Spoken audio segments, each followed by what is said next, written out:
Colobrières, l'un des plus beaux villages du Var, un haut lieu du tourisme.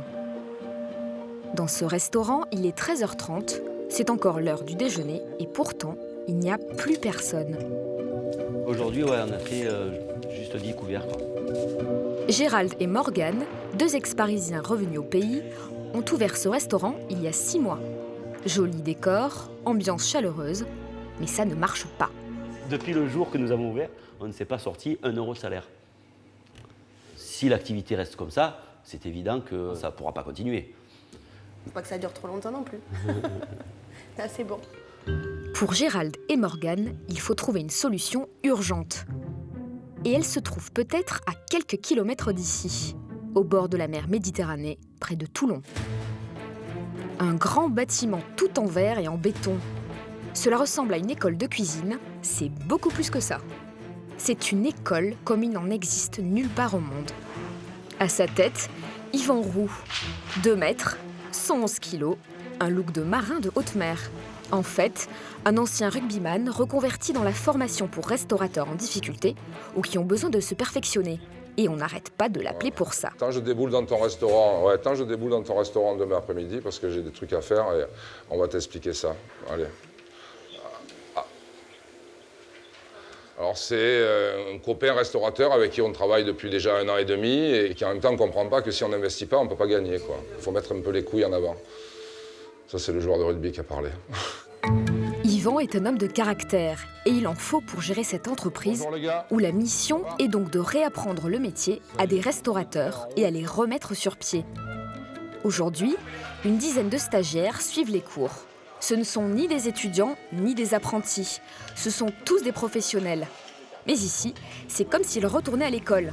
Et mieux vaut apprendre ses leçons. Faut un peu lui obéir à Yvan, non? Ouais, c'est 2 mètres et c'est 52 de pointure de taille de pied.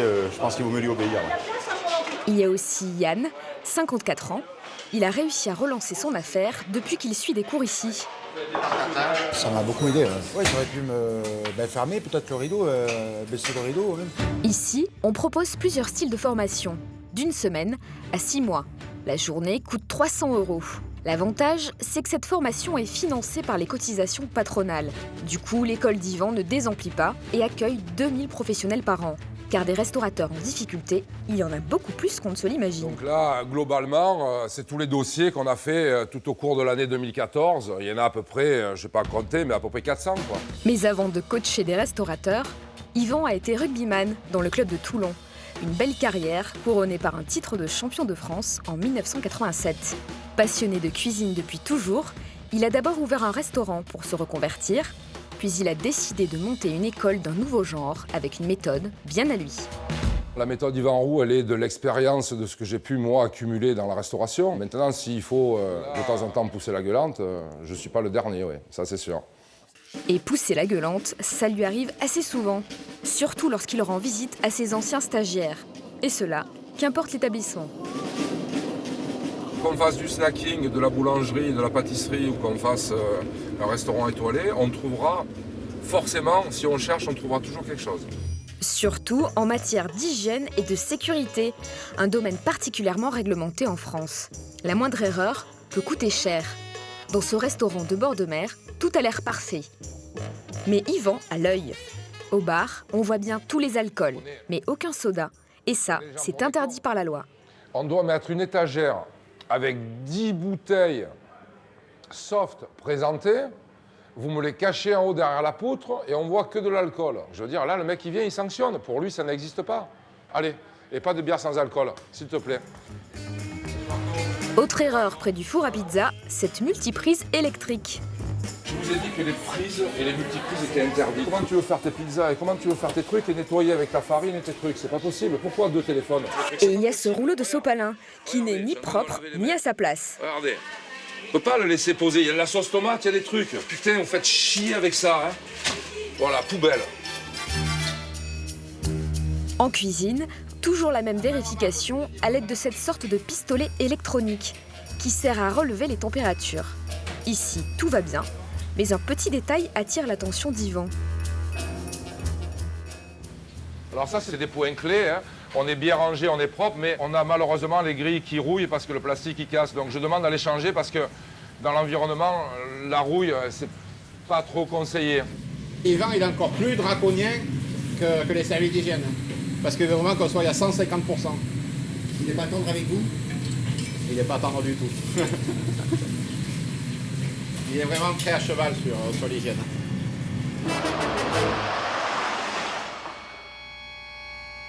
Autre inspection dans ce restaurant, une table courue de la région. Une ambiance soignée, chaleureuse. Un chef jeune au look branché qui travaille les meilleurs produits locaux. Mais dans cette petite cuisine apparemment impeccable, on oublie parfois de respecter quelques règles. La poubelle à pied, les mecs, là, c'est pour l'année prochaine ou c'est pour dans 10 ans? Déjà, vous voyez le lave-main déjà qui est fait, c'est déjà plié. Le sopalin, il est de l'autre côté, tout va bien, mais la poubelle à pied, c'est pour quand, là? Vous comptez la mettre quand, l'année prochaine, quand on aura pris un PV, comme on a pris un... Et dans un restaurant, les amendes pour problèmes d'hygiène peuvent rapidement s'élever à 1 000 €. Le relevé de température des frigos. Si les frigos sont à la bonne température, à 1 ou 2 degrés près, en revanche, il manque un relevé qui, lui, est obligatoire. Les températures intérieures, elles sont affichées en extérieur. Donc tous les jours, il y a une traçabilité, un papier à remplir, frigo 1, frigo 2, frigo 3, mètres, 4 degrés, 6 degrés, 5 degrés. Voilà, elle devrait... Or, ce papier n'a jamais été rempli, et cela depuis plusieurs jours.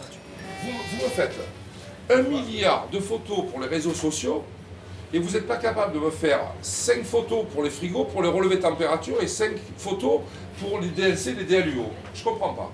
Les DLC et DLUO, ce sont les dates limites de consommation et d'utilisation. Elles aussi doivent être scrupuleusement affichées. Et là encore, on a oublié de le faire. Il y a trop de règles. Il y a trop de règles. Après, il faut les suivre, il y a trop d'abus aussi. Donc, mais dans tous les cas, prendre un exemple, hein, tout le monde sait conduire, mais tout le monde a décroché une fois son téléphone en conduisant. Dans tous les cas, on contourne toujours un petit peu les règles et la loi.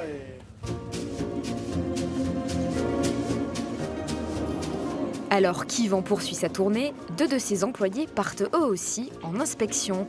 Mais cette fois incognito. Michel et Gisèle ont été chargés par Yvan d'aller vérifier ce qui ne va pas dans le restaurant de Gérald. Nous les suivons en caméra cachée. Au bord de la fermeture, Gérald a appelé Yvan pour l'aider à relancer son affaire. Ce qu'il ne sait pas, c'est qu'il sera espionné avant de commencer son stage. D'accord. Jusqu'ici, rien à dire, mais très vite, Michel va mettre le doigt sur la première faiblesse de la carte. Petite carte des vins? Le vin, c'est le vin de la maison, rouge, rosé, blanc. Michel et Gisèle ont eu comme demande spéciale d'Yvan de goûter la pizza. Ils en commandent une en entrée. Là, on est sur la pizza surgelée, grâce au four. La pizza dégustée, ils vont attendre 40 minutes pour la suite. Un plat du jour et un burger 1h30 après. C'est moyen.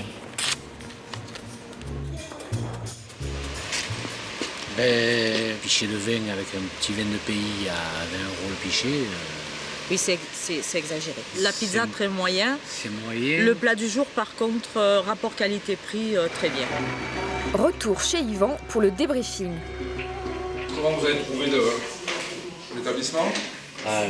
La carte est trop basique, on n'a pas grand-chose, on a de la pizza et du burger. Et le personnage en lui-même, vous pensez qu'il y a quelque chose à faire avec? Le personnage lui-même est authentique. L'authenticité dans l'assiette, c'est encore mieux. Yvan va alors demander à ses chefs d'imaginer une carte plus terroir. On est dans un endroit où il y a de la chasse, où il y a des champignons, où il y a des marrons, et il n'y a rien de tout ça mis à la carte. Caillette, chef? Oui. Foie gras. Puisqu'on est à Colobrières, autant profiter des marrons, des châtaignes, on est dedans. Vous allez lui suggérer une carte ou lui imposer une carte? Allez, on va rester poli parce que c'est un client, on va lui suggérer, mais on va lui imposer à 90%.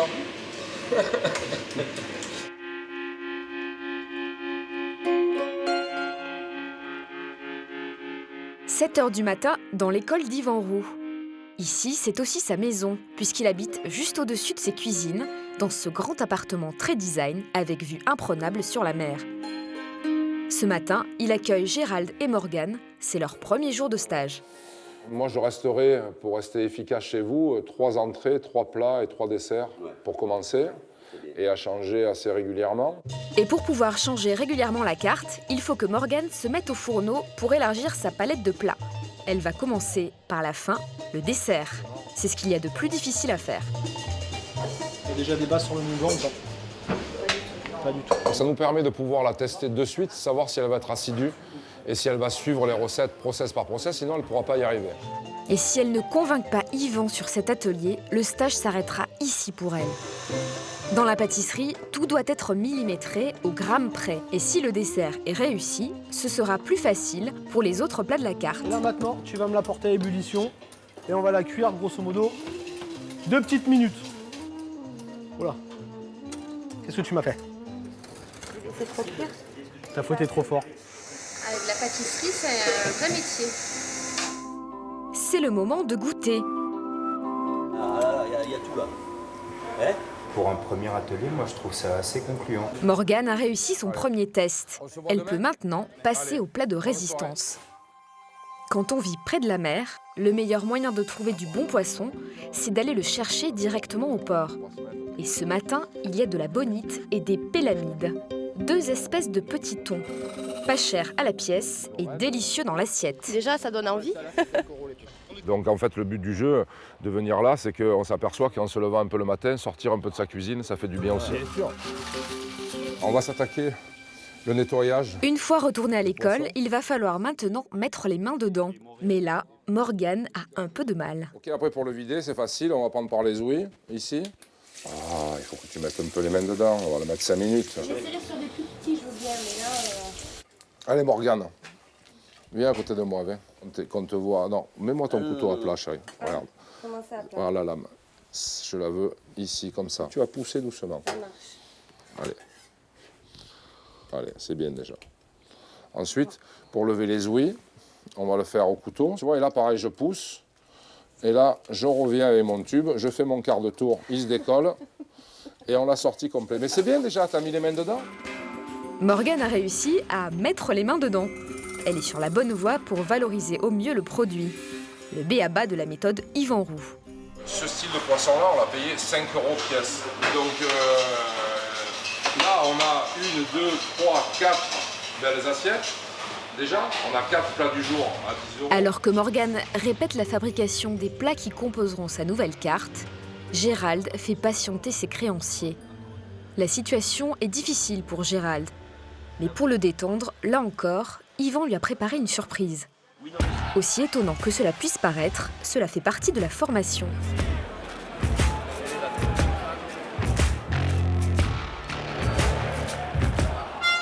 Pour Yvan, le rugby, c'est comme la cuisine. Sans esprit d'équipe, ça ne marche pas. C'est vrai qu'aujourd'hui, il se retrouve avec sa femme en cuisine et s'ils ne sont pas solidaires tous les deux, ben c'est difficile. Donc maintenant, il faut aller au charbon et écoute, on a fait la formation qu'il fallait, je ne vois pas pourquoi maintenant on n'y arriverait pas.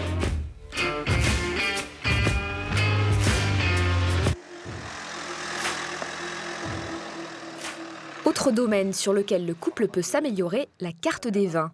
Avant, il ne proposait que du vin en pichet de coopérative. Désormais, il fera équipe avec un viticulteur réputé. L'idée, c'est vraiment de faire un accord mets-vins sur des produits de la région, essentiellement des produits de la région. Donc aujourd'hui, nous, on propose des vins rosés, blancs et rouges en agriculture biologique. Et ça s'accorde très bien avec la cuisine méditerranéenne. Allez. Avant, t'avais un pichet à 20 €, c'était un peu exagéré? Ouais, c'était un peu exagéré, ouais. 6 semaines après le début de leur stage, nous retrouvons Gérald et Morgane dans le restaurant de Colobrières. Au menu du jour, fini les pizzas et les burgers, place à la bonne cuisine de terroir. Les jours de semaine, c'est encore un peu difficile, mais le week-end, ça va beaucoup mieux. Ça fait 2 dimanches de suite qu'on est sur une base de 25 couverts. Les gens maintenant savent qu'il y a une vraie carte avec de vrais plats.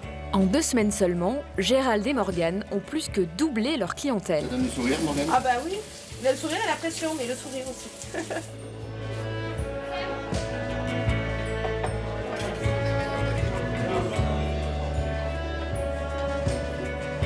Ah ben, on est arrivé, on a vu au restaurant, on s'est arrêté, tout à fait par hasard. Et on ne regrette pas parce que l'ambiance, c'est super sympa. C'est excellent. Franchement, c'est excellent. C'est la fin du tunnel. On voit la lumière.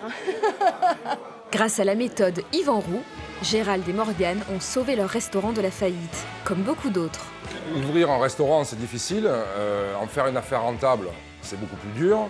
C'est peut-être pour ça aussi qu'on a tant de dossiers à traiter cette année.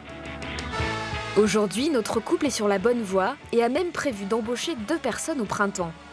En fait, pour eux, c'est maintenant que tout commence.